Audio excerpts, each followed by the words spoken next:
انا مهندس فلاحي. من بعد ما ورثت واحد المبلغ من الوالد ديالي الله يرحمه، قررت نفتح مشروع خاص بيا ونبني سميتي. خلال البحث ديالي لقيت واحد الاعلان في واحد الموقع على مزرعه ديال الدجاج للبيع بشكل مستعجل بسبب السفر.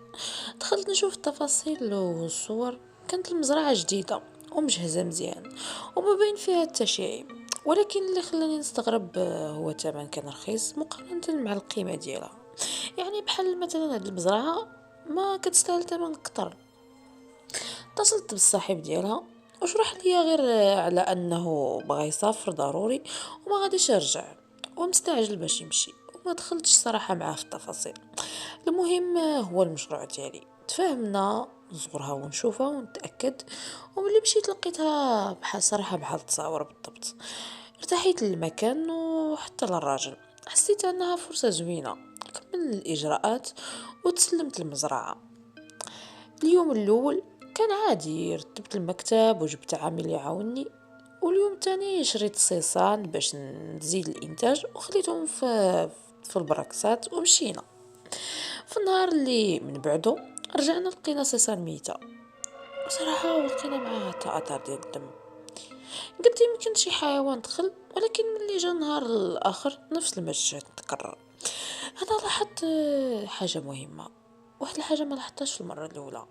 البقع ديال الدم ماشي جايه من الصيصان اللي ماتوا. انا والعامل قلبنا في المزرعه كامله وما لقينا حتى مدخل يقدر يدخل منه شي حيوان.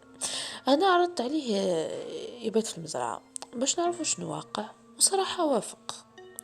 في حدود الواحدة في الليل التليفون ديالي كيصوني، وكان العامل صوته كان خايف بزاف وكيهضر بصعوبة. اجي بسرعة، اجي دغيا، الوضع ما كيريحش.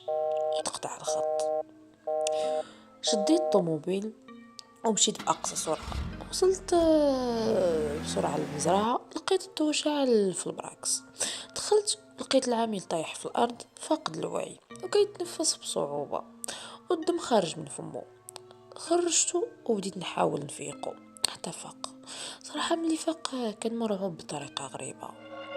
قال لي انه كان في المكتب باغي ينعس، وملي تفضو بدا كيسمع اصوات واوراق كتحرك، كرسي كيدور بوحدو. في الاول تجاهل الموضوع، ولكن من بعد سمع ضجيج كبير من جهة ديال الصيصان. مشى يشوف، ولكن ملي حل الباب حس ببرد قوي بزاف. شاف الصيصان دايرين دائرة وكأنهم هاربين من شي حاجة، وفي النص كان كاين اسود كبير، وفجأة تحيد ليه وبدا يضربه حتى طاح. سولته كيفاش عيط ليا، قال لي انا ما عيطتش. وراني التليفون ديالو، بصراحة ما كان حتى اتصال.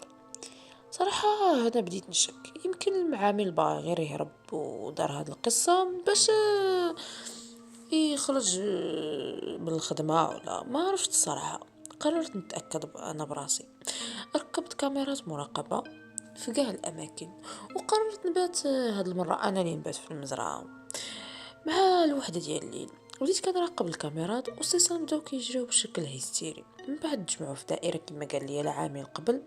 ركزت مزيان وفجأة واحد الصوص طار في الهواء وكان الدم كينزل منه، ومن بعد اختفى.